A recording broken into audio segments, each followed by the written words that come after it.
Kesalahan yang berikutnya dalam masalah akidah, adzabhu wan nadharu lil maqabiri awil makbari aw maqamun yaz'amu annahu minas salihina wa hadha min syirkiyat al-akbar.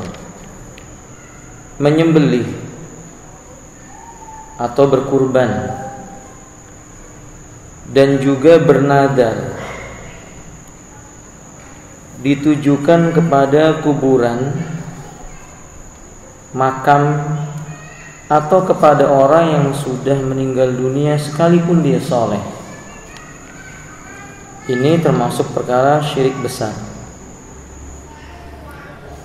Berkurban ini ibadah yang agung.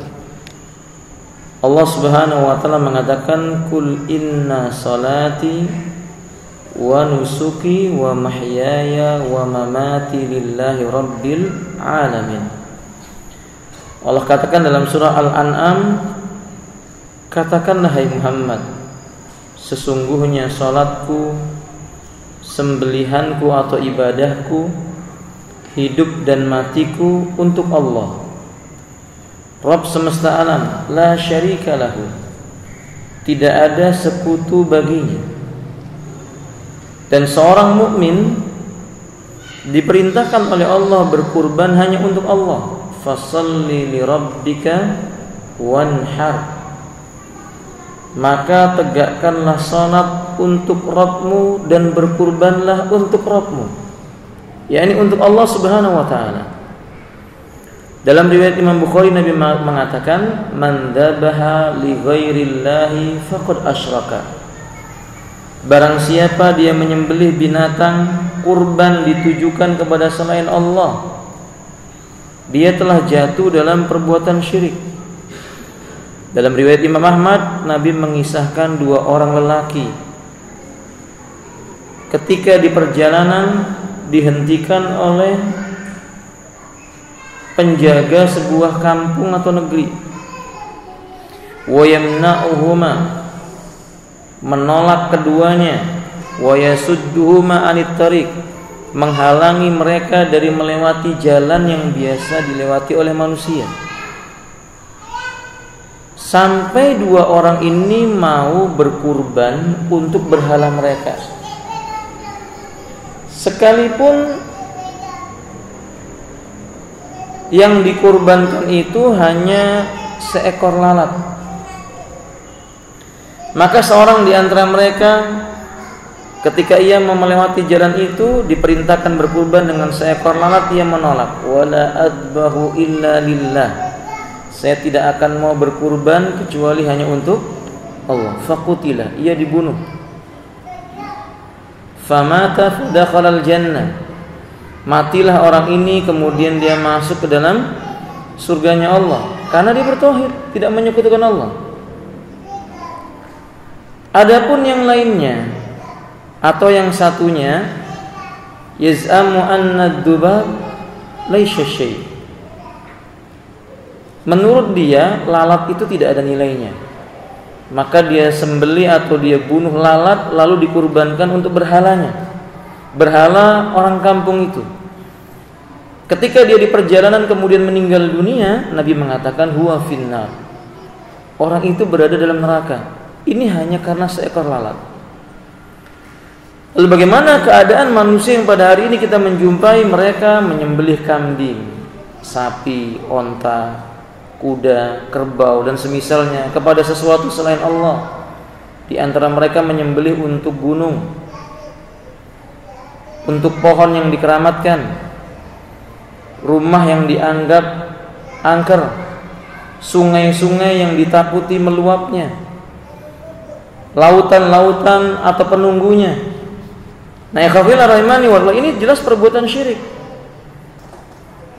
Rasulullah sallallahu alaihi wasallam dalam riwayat Imam Muslim menyebutkan, la'anallahu man dzabaha li ghairillah, Allah melaknat orang yang menyembelih atau berkurban ditujukan kepada selain Allah.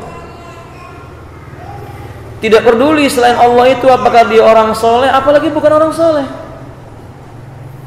seperti menyembelih untuk Sunan Kalijaga misalnya, atau Sunan Ampel misalnya, atau Tuan Guru Fulan, atau Kiai Fulan, atau Ustadz Fulan, atau Wali Fulan yang sudah meninggal dunia, dan dia bukan Rabb, dia makhluk yang Allah Subhanahu wa taala yang menciptakannya.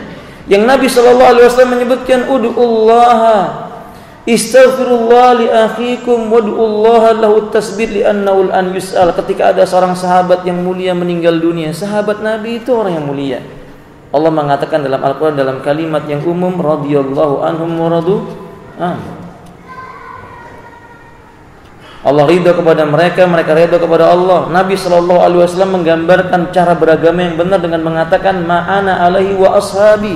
Mereka yang beragama seperti aku dan para sahabatku beragama. Cukup dua dalil ini untuk menunjukkan keutamaan sahabat. Tetapi ketika ada seorang sahabat yang meninggal dunia, Rasul berdiri di atas kuburnya, kemudian berkata kepada sahabat yang lainnya, berdoalah kepada Allah, mohonkan ampunan kepadanya untuk saudaramu. Berdoalah kepada Allah agar ia dikokohkan menjawab pertanyaan, karena sekarang dia sedang diuji, ditanya di dalam kuburnya. Riwayat ini menjelaskan bahwa orang mati butuh kepada yang hidup. Kalau kita berkurban kepada orang-orang yang sudah mati, itu tidak ada manfaatnya. Karena orang mati ini tidak bisa mendatangkan manfaat, juga tidak bisa menolak mudarat. Sadaqa Rasulullah sallallahu alaihi wasallam hina qala, benarlah Rasulullah ketika mengatakan, la'anallahu man dzabaha li ghairillah. Allah melaknat barang siapa yang dia menyembelih ditujukan kepada selain Allah. Li'anna dzabha min ibadatin 'azimah. Karena menyembelih termasuk ibadah yang paling mulia. Karena menyembelih ada ketundukan kepada sesuatu yang ditujukan kepadanya. Karena menyembelih ada sebuah permohonan kepada sesuatu yang ditujukan kepadanya. Karena menyembelih di dalamnya ada harapan terhadap sesuatu yang ditujukan kepadanya. Kalau itu ditujukan kepada selain Allah, syirkun. Wa in kana yusalli aw yasuma aw yatasaddaqa aw yahujja aw yujahid fi sabilillah kana amalu kullu kana amalu kullu la yanfa'u indallahi azza wa jalla yaumil qiyamah. Sekalipun dia salat, puasa, zakat, haji, jihad, tapi kalau dia berkurban kepada selain Allah kemudian mati, belum bertobat dari dosanya ini, semua amal yang dia lakukan itu tidak bisa menolong dia di sisi Allah. Allah mengatakan, la in asyrakta la yakhbatanna amaluka. Jikalau engkau menyekutukan Allah, niscaya hapus semua amal yang telah engkau lakukan. Nah, yang kedua, yang berikutnya yaitu nazar. Kelanjutan dari bab yang tadi itu. Sebagian kekeliruan kaum muslimin berikutnya adalah bernazar ditujukan kepada selain Allah. Nazar dalam Islam itu hukumnya makruh, bukan mubah. Hukumnya makruh, tidak disukai. Hanya bila seseorang telah bernazar kepada Allah Ta'ala, dia wajib menunaikan. Sebagaimana Allah mengatakan, ya ayyuhalladzina amanu aufu bil uqud, hai orang-orang yang beriman, tunaikanlah janji-janji kalian, terutama janjinya kepada Allah Subhanahu wa taala.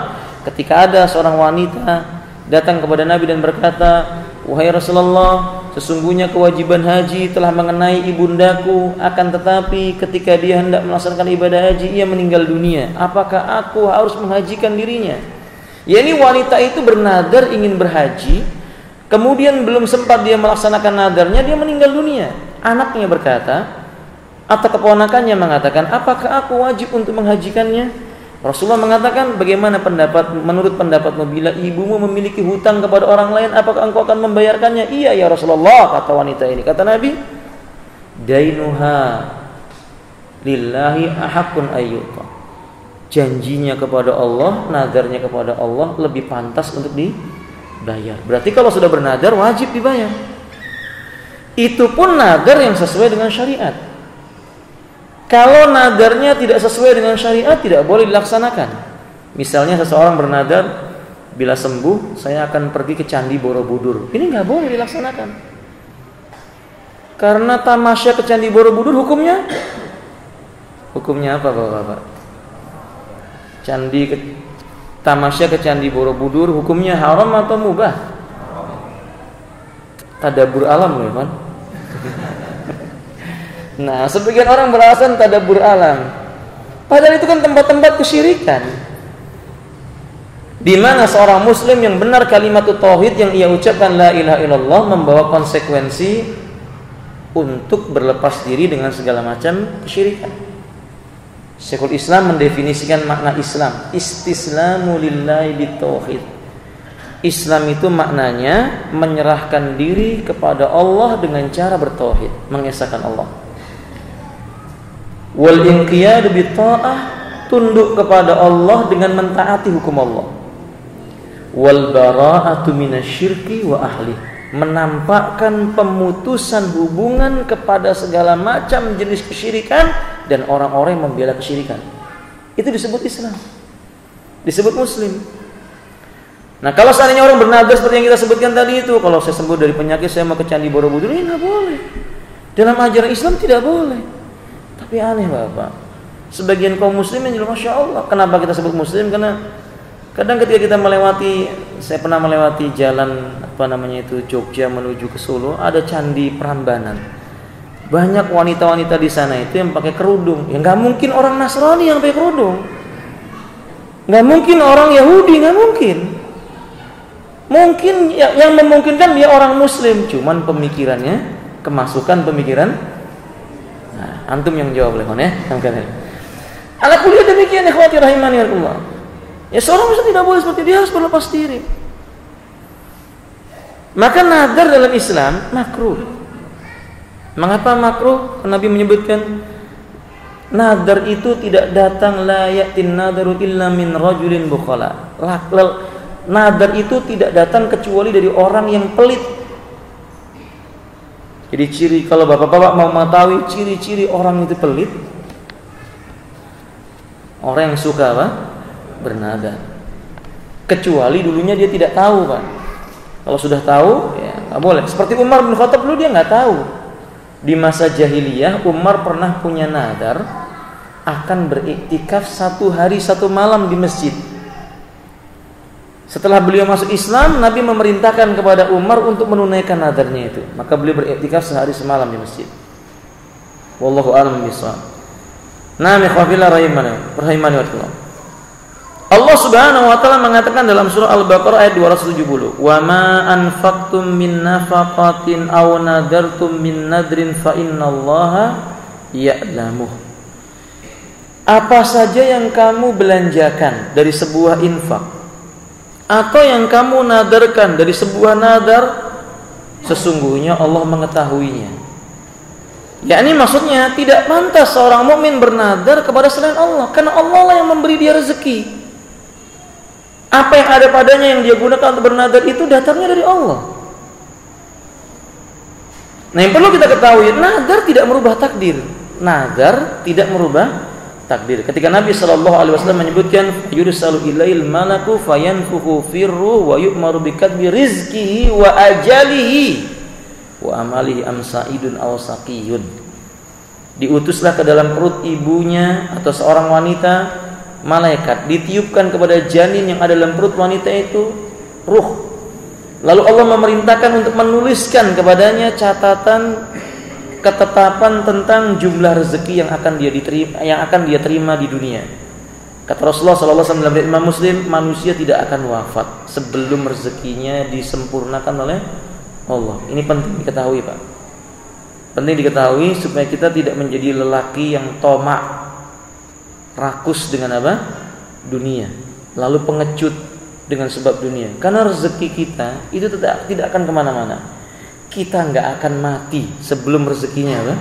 Habis. Kalau rezekinya sudah habis, ya mati. Kalau udah nggak ada rezekinya, udah mati. Nah, mifafillah. Kemudian beliau menyebutkan juga untuk ditetapkan dan dituliskan ketetapan baginya tentang batas usianya. Batas usia manusia tidak bisa diakhirkan, tidak bisa dipercepat. Kemudian kata Nabi SAW tentang hidupnya bahagia ataukah dia penuh dengan kesedihan. Ini ketetapan yang sudah dituliskan oleh Allah Subhanahu wa taala, yang Allah mengatakan, Nabi sallallahu alaihi wasallam mengatakan faqad rufi'atil qalam, pena sudah diangkat, wajafatis suhuf, lembaran-lembaran sudah kering tintanya. Sampai hari kiamat itu yang akan terjadi. Maka kalau kita bernadar akan begini, akan begitu, seperti ini, itu enggak akan merubah takdir kita. Maka mestinya seorang muslim merubah sifat yang suka bernadar itu dengan memperbanyak sedekah, memperbanyak infak. Karena sedekah dan infak salah satu jalan untuk menyelesaikan permasalahan yang ada pada diri mereka. Wallahu taala alam bisawab. Bila manusia telah mengucapkan nadar, maka Allah berfirman dalam surah Al-Insan, yufuna bin nadri wa yakhafuna yawman kana sarruhu mustatira. Mereka menunaikan nadar dan takut akan suatu hari yang adabnya merata di mana-mana. Maka orang mukmin dia tunaikan nadarnya. Maka perlu dicatat, nadar sekali lagi untuk Allah. Enggak boleh nadar ke pelampaian, tidak boleh, Pak. Pelampaian itu di mana? Hah? Saya cuma dengar dari sebagian orang, karena ada yang punya nadar, nanti kalau saya punya anak, saya mau ziarah ke pelampaian. Kok jauh banget ziarahnya ke pelampaian? Ternyata kuburan di sana. Ya, di sini ada yang dekat. Di mana ini, Pak? 1,5 kilo atau BDS, dekat kok jauh-jauh ke pelampaian. Kan demikian. Ternyata adalah pula yang bernadar, nanti saya akan sembelih kambing di kubur itu. Allahu Akbar. Rasulullah SAW menyebutkan, la akra fil Islam. Islam datang dalam keadaan menghapuskan kebiasaan menyembelih binatang di kuburan. Nyembelih binatang di kuburan saja hukumnya dilarang dalam Islam. Apalagi diniatkan untuk ditujukan kepada yang mati. Musyrik pelakunya. Ini sebuah kesalahan. Sayangnya sebagian kaum muslimin justru juru kuncinya yang mengajarkan. Karena juru kuncinya terlihat sepertinya agak alim, pakai surban segede tampah mungkin begitu, kan? Atau yang semisal daripada itu, kemudian dianggap ulama, diajari cara nyembelihnya, masuk ke dalam kuburnya, makin rusak. Padahal itu tidak secuil pun datang dari Islam, sama sekali tidak. Islam nggak pernah mengajarkan yang seperti itu. Wallahu a'lam bishawab. Kesalahan yang berikutnya, talabas syafa'ah. Yang ketiga ya, kan ya. Meminta syafaat li ghairillahi ta'ala, ay lil mamati, wa hadha minasyirkiyat. Minta syafaat kepada orang yang sudah mati, bukan kepada Allah Subhanahu wa taala. Dalam surah Al-Baqarah ayat kursi ayat 255 Allah mengatakan, man dzalladzi yashfa'u indahu illa bi'idznih. Siapakah yang bisa memberi syafaat kepada seseorang jika tidak diizinkan oleh Allah taala? Tidak ada. Orang yang bisa memberi syafaat itu yang diizinkan oleh Allah Subhanahu wa taala kepada orang yang juga diizinkan oleh Allah. Si A minta syafaat kepada si B. Kalau si B diizinkan oleh Allah memberi syafaat, belum tentu A ini bukan termasuk orang yang diizinkan dapat syafaat. Paham maksudnya Bapak? Nabi diizinkan oleh Allah memberi syafaat enggak, Pak? Nah, likulli nabiyyin da'watun mustajabatun. Kata Nabi, setiap nabi punya doa yang akan dikabulkan oleh Allah. Kata Rasulullah, aku menyimpan doa ini di hari kiamat, untuk hari kiamat buat kalian. Di hari kiamat buat kalian sebagai syafaat dariku untuk kalian. Atau kama qala alaihi salatu wassalam. Nabi berarti diizinkan memberi syafaat. Tapi tidak setiap orang yang ingin mendapatkan syafaatnya Nabi diizinkan oleh Allah agar Nabi memberi syafaat kepadanya. Misalnya seseorang berharap dapat syafaatnya Nabi, tetapi dia menyembah Nabi, nggak mungkin diberi syafaat oleh Allah. Diizinkan oleh Allah Nabi memberi syafaat. Maksudnya menyembah Nabi, dia berdoa kepada Nabi, dia sujud kepada Nabi. Dulu sahabat Mu'adz bin Jabal pulang dari Yaman, datang kepada Nabi, ketemu Nabi bukan berpelukan, langsung sujud. Dia datang kepada Nabi langsung sujud, maka Nabi membangkitkan Mu'adz. Kemudian Nabi menyebutkan, lau amura li ahadin ayyasjuda la amartul mar'ata an tasjuda li zawjiha. Seandainya boleh kuperintahkan seseorang sujud kepada orang lain, yang pantas kuperintah sujud adalah istri kepada siapa? Tapi enggak boleh. Kata Mu'adz, aku melihat ahli kitab itu di sana memperlakukan pendeta-pendeta mereka. Nabi tidak menyukai itu. La tatruni kama atratin Nasara Isa bin Maryam. Jangan kalian puji-puji aku melampaui batas seperti Nasrani memuji Isa bin Maryam dengan pujian yang melampaui batas dengan mengatakan Isa adalah anak Allah. Nabi melarang itu. Nah, kalau manusia meminta syafaat kepada Nabi dengan cara mengikuti sunnahnya Nabi, beragama dengan cara beragamanya Nabi, mencukupkan diri dalam masalah agamanya dengan yang datang dari Nabi, tidak menambah, tidak mengurangi, memurnikan ibadahnya untuk Allah Subhanahu wa taala, Allah akan berikan izin kepada Nabi memberi syafaat kepada orang yang seperti ini. Ikhwati rahimani wa rahimakumullah. Tetapi ketika orang-orang itu berbuat syirik, bagaimana mungkin Nabi bisa memberi syafaat kepada orang yang Allah Subhanahu wa taala mengatakan innal ladzina kafaru min ahlil kitabi wal musyrikina fi nari jahannam khalidina fiha. Sesungguhnya orang kafir dari golongan musyrikin dan orang-orang ahlul kitab, tempat tinggal mereka di hari kiamat neraka jahanam, mereka kekal di dalamnya. Di ayat yang lainnya Allah mengatakan innahu may yusyrik billahi faqad harramallahu 'alaihil jannah. Sesungguhnya orang yang menyekutukan Allah, Allah haramkan dia masuk surga. Allah yang mengharamkan dia masuk surga. Wa ma'wahun nar, tempat tinggalnya adalah neraka. Nggak mungkin Nabi diizinkan oleh Allah memberikan syafaat kepada orang yang berbuat syirik. Nggak mungkin. Sebab itu ketika Nabi SAW memohonkan ampunan kepada Allah untuk paman beliau yang meninggal dalam keadaan musyrik, Allahumma ighfir li Abi Thalib, dia memohonkan ampunan untuk Abu Thalib, Allah melarang. Ketika Nabi bersedih bersangatan ketika Abu Thalib wafat dalam keadaan musyrik, Allah memberitahukan kepada beliau, innaka la tahdi man ahbabta walakinnallaha yahdi may yasha. Sungguh engkau tidak bisa memberi hidayah kepada orang yang kamu cintai sekalipun, tapi Allah dialah yang memberi hidayah kepada siapa yang dikehendaki oleh Allah Subhanahu wa taala. Nah, maka rahimahullah, tidak boleh syafaat itu dimintakan kepada orang-orang yang sudah mati. Dulu orang-orang musyrik, mereka itu ketika beribadah bukan sujud, bukan ruku saja kepada patung-patung.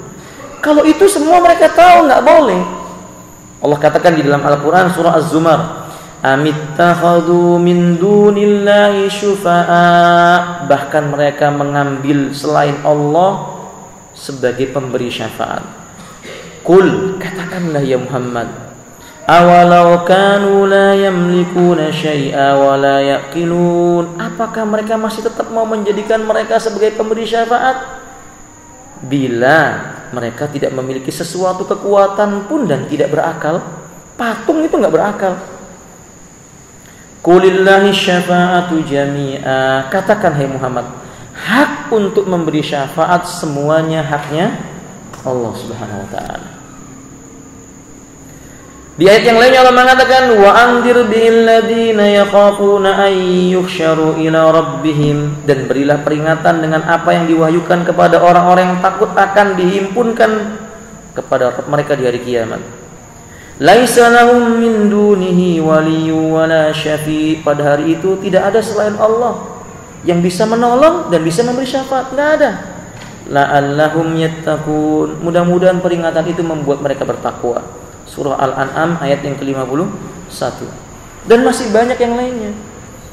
Sehingga dalam riwayat Imam Ahmad, dulu kalau Nabi SAW mengingat kepada mereka, ata'buduna hadil asnam, apakah kalian menjadikan mereka ini sebagai sesembahan selain Allah? Mereka mengatakan, la na'buduha, kami tidak menyembah mereka.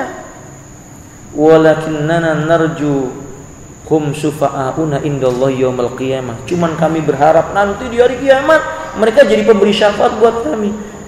Kalau berharap Nabi menjadi pemberi syafaat boleh, tetapi dengan cara sujud kepada Nabi, rukuk kepada Nabi, berdoa ditujukan kepada Nabi, ini semua kekeliruan yang menjatuhkan oleh perbuatan syirik.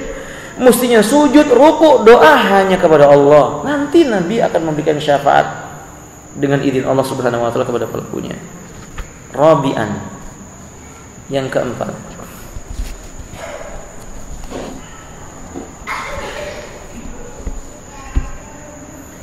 nah, yang keempat, termasuk kekeliruan fatal dalam masalah akidah. Tawaf di kubur. Tawaf itu ibadah mengelilingi sesuatu, Pak. Dan dalam Islam tawaf itu cuma ada di mana? Iya. Di Masjidil Haram, yaitu tawaf mengelilingi Ka'bah. Enggak boleh tawaf mengelilingi Masjid Nabawi, enggak boleh. Enggak boleh tawaf mengelilingi kuburan Syekh Ibrahim. Di Sumatera itu ada kuburan Syekh Ibrahim. Sebagian mereka ada yang berkeyakinan, orang-orang yang memiliki keyakinan Thariqat Naqsabandiyah, sebagian mereka kalau mau haji tawaf dulu di situ. Dan mereka beranggapan kalau sudah tawaf di situ lebih afdol hajinya. Bahkan ada yang berkeyakinan kalau belum tawaf di kuburnya Syekh Ibrahim enggak mabrur hajinya. Bahkan ada yang berkeyakinan tawaf di kubur Syekh Ibrahim lebih utama dibandingkan tawaf di Baitullah. Ini sebuah kekeliruan. Sebuah pernyataan yang menyimpang dari syariat. Karena tawaf ini ibadah yang agung. Tidak disyariatkan tawaf kecuali di Baitullah, khusus hanya di Ka'bah. Makanya orang-orang yang berhaji, Bapak, wanita-wanita yang berhaji, ditakdirkan oleh Allah ternyata dia haid, sampai habis waktu berhaji dia belum suci.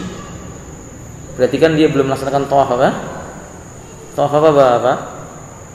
Rukun haji itu loh, tawaf apa?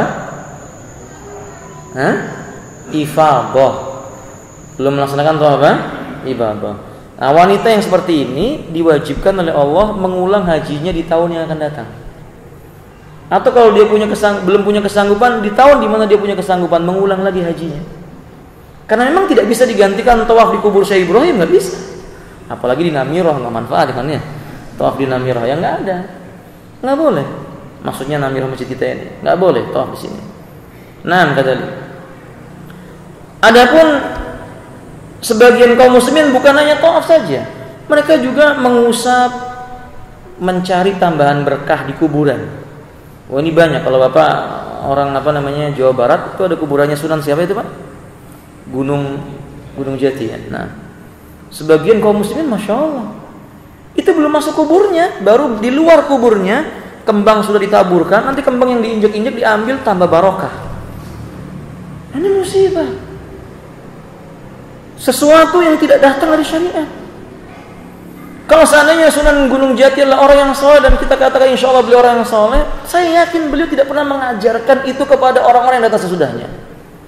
Karena ajaran Islam tidak mengajarkan hal yang demikian. Nah, sebagian orang datang ke kubur Siti Nurbaya di Padang sana. Iya kalau Siti Nurbaya beneran.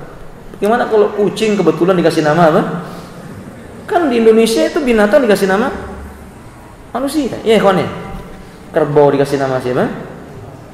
Kiai Slamet, Itu Kiai lagi kan bilang. Ternyata kuburan Kiai, Slamet ternyata si kerbau. Allahu Akbar. Nah demikian mereka mengusap-usap di sana. Bahkan di antara mereka yang iktikaf. Saya lupa nama masjidnya, tapi ketika perjalanan menuju ke Bontang, mungkin di sini ada ikhwan kita yang bersama dengan kami ketika itu menuju di Bontang, malam hari singgah di masjid. Mau wudu, sholat sebentar, sholat sunnah, ternyata berisik sekali suaranya. Kita pikir dari dalam masjid, keluar dari masjid ternyata di bagian kiblatnya masjid ada kuburan, orang berkumpul di sana. Ada masjid yang bagus, di dalamnya bersih, milih ngumpul di mana? Kubur. Zikirnya keras sekali dan mereka berkeliling. Salah satu di antara mereka saya tanya, apa yang kalian lakukan? Mereka mengatakan taqarrub, bertaqarrub. Ya Rabbana. Dan ini dianggap sebagai sesuatu hal yang biasa. Para ikhwafillah rahimani wa ta'ala, bisa jadi orang yang meninggal dunia di makam itu tidak pernah mengajarkan dan tidak mau diperlakukan seperti itu. Sebuah kekeliruan yang fatal. Lihat Rasulullah sallallahu alaihi wasallam diceritakan oleh sahabat Abu Waqid Al-Laisi. Kharajna ma'a Rasulillah sallallahu alaihi wasallam ila Hunain wa nahnu hudasa'a ahdi bi kufrin. Hudasa'a ahdin bi kufrin. Kami pernah melakukan perjalanan bersama Nabi sallallahu alaihi wasallam menuju perang Hunain. Ketika itu sebagian kami ini baru saja lepas dari kekufuran, baru masuk Islam. Walil musyrikina sidrah. orang musyrik itu punya sebuah pohon sidr, sebuah pohon yang dikeramatkan. Yakufuna indaha, mereka biasa iktikaf, ngumpul di sekeliling pohon keramat ini. Nah, wayanutuna biha aslihatahum, dan mereka punya kebiasaan sebelum perang, senjata, pedangnya, tamengnya, baju besinya digantungkan di dekat pohon keramat. Biar apa ya, kawan? Jawab, biar apa? Dapat apa? Barokah. Biar dapat barokah. Di negeri kita ada kebiasaan kalau khutbah Jumat, orang-orang datang bawa apa? Air mineral di botol-botol. Kalau kita tanya buat apa, bingung jawabnya. Mau ngomong biar dapat barokah, malu-malu kan kita bilang. Barokahnya siapa? Barokahnya ustadznya yang ceramah sampai muncrat apa namanya? Ludahnya. Nah, kadalik misalnya. Misalnya demikian. Nah, alhamdulillah kebiasaan ini ada sejak dulu. Nah, sahabat ini menceritakan dulu orang-orang musyrikin, mereka punya sebuah pohon yang dianggap keramat, digantungkan baju besi dan pedang-pedangnya sebelum berperang untuk mendapatkan keberkahan. Yuqalu laha Dzatu Anwat, nama pohon itu disebut dengan Dzatu Anwat. Nama pohonnya Dzatu Anwat. Nah, di negeri kita juga banyak sekarang yang ikut-ikutan seperti ini. Pohon dikeramatkan, berkumpul di bawahnya, nunggu jatuhnya apa? Daun. Kalau daunnya jatuh di kepalanya jadi kaya. Orang berakal yang mana kejatuhan daun bisa kaya? Alhamdulillah. Orang berakal yang mana begitu loh? Kejatuhan daun bisa kaya itu dari mana? Kalau bukan kesyirikan. Makanya benar ucapan Al-Imam Al-Utsaimin. Perhatikan, orang itu kalau berbuat syirik, akal sehatnya pergi, Pak. Iya atau tidak? Akal sehatnya itu nggak ada, nggak dipakai. Mau sekolahnya S1, S2, S3 sampai profesor, kalau dia itu sudah berbuat syirik, pasti jadi orang paling bodoh. Jadi orang paling bodoh. Mau berangkat kerja ngitung apa namanya? Kancing baju, berangkat tidak. Ini kan bodoh. Apa kaitannya kancing baju dengan apa? Ini kebodohan. Dan membuat orang yang berbuat syirik itu membuat mereka itu hina, lebih hina daripada binatang ternak. Yang Allah mengatakan hum kal an'ami bal hum adall. Mereka ini seperti binatang ternak, bahkan lebih sesat daripada binatang ternak. Bapak lihat, kalau orang itu nabrak manusia, ditinggal pergi. Tapi kalau nabrak kucing, berhenti dia. Dia ambil kucing itu, kemudian dia bungkus, kemudian dia yakini syirik. Nah, sebagian orang begitu mengkeramatkan sesuatu, maka kalau sesuatu diletakkan padanya sesuatu yang dia inginkan, datang barokah. Famarorna bisidratin, ketika itu kami melewati pohon keramat mereka, ngelihat ada pohon keramat mereka dari jarak jauh. Fakulna, kami berkata kepada Nabi, ya Rasulullah sallallahu alaihi wasallam, ij'al lana dzata anwatin kama lahum dzatu anwat. Buatkan dong untuk kami sebuah pohon yang keramat seperti milik mereka juga. Ini manusia itu begitu ya, diajari tauhid, disampaikan tauhid, tiba-tiba ngomong kepada Nabi, buatkan pohon keramat. Karena memang baru masuk Islam. Begitulah manusia kalau baru masuk Islam. Makanya dulu sahabat dilarang oleh Nabi berziarah kubur. Kuntu na'aitukum an ziyaratil kubur. Dulu kularang kalian ziarah kubur karena manusia ini masih dekat dengan kesyirikan. Kalau dibiarkan ziarah kubur, nanti dia mengkeramatkan apa? Kuburan. Ketika Islam sudah kuat, mereka diizinkan ziarah kubur. Kembali kepada pembahasan. Ketika itu Nabi mengatakan dengan kalimat yang tegas, dengan ucapan takbir, Allahu Akbar. Ini sunnah. Kalau kita mau mengingkari sesuatu, ucapkan apa? Takbir. Kalau kita mau mengingkari sesuatu, ucapkan kalimat takbir, Allahu Akbar. Inna hasunan. Ini sungguh jejak langkah orang yang datang sebelum kalian. Qultum walladhi nafsi biyadihi. Yang kalian lakukan ini sunnahnya orang yang datang sebelum kalian. Demi zat yang jiwaku ada di tangannya, kama qala Banu Israil li Musa. Ucapan kalian ini persis dengan ucapannya Bani Israil kepada Nabi Musa. Nabi Musa ngajak tauhid. Tiba-tiba Bani Israil berkata, ij'al lana ilahan kama lahum aliha. Buatkan kami sesembahan seperti sesembahannya mereka itu, wahai Musa. Qala innakum qaumun tajhalun. Kata Musa, kamu ini memang kaum yang bodoh. Kalian ini memang kaum yang tidak tahu. Nah, maka apabila rahimani wa Allah, lihat, mengkeramatkan sesuatu dianggap bisa mendatangkan barakah tanpa ada nas yang menjelaskannya, itu termasuk perkara yang dilarang dalam Islam. Kalau perkaranya datang dari Al-Quran dan Sunnah, maka boleh. Misal mencari keberkahan dengan air apa? Sahih, benar. Zam-zam, air yang mengandung keberkahan, boleh. Mencari keberkahan dengan rambutnya Nabi, jasadnya Nabi, keringatnya Nabi, ludahnya Nabi, itu ketika Nabi masih hidup. Sekarang sudah tidak ada. Ada nas yang menjelaskan tentang hal itu. Mencari keberkahan dengan berdoa di tempat-tempat yang diterangkan di sana mustajab. Nah, tapi kalau seandainya mencari keberkahan ke Gunung Kawi, nggak ada hadisnya di Gunung Kawi, nggak ada Bapak, nggak ketemu.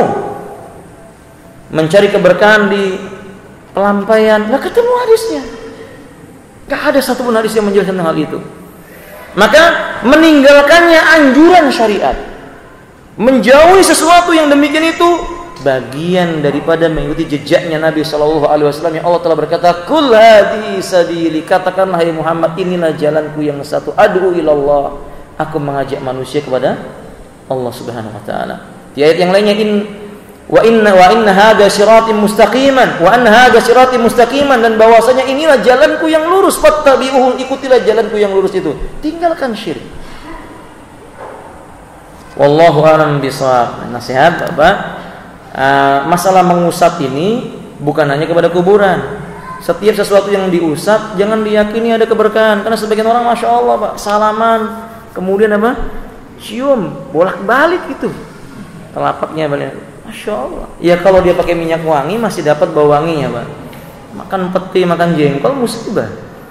Maka saya katakan kepada Bapak, jangan punya kebiasaan begitu. Kalau salaman biasa aja bersalaman, di mana ketika kita menggenggam jabat tangan saudara kita, jangan dilepaskan. Itu akan memberikan faedah gugurnya apa?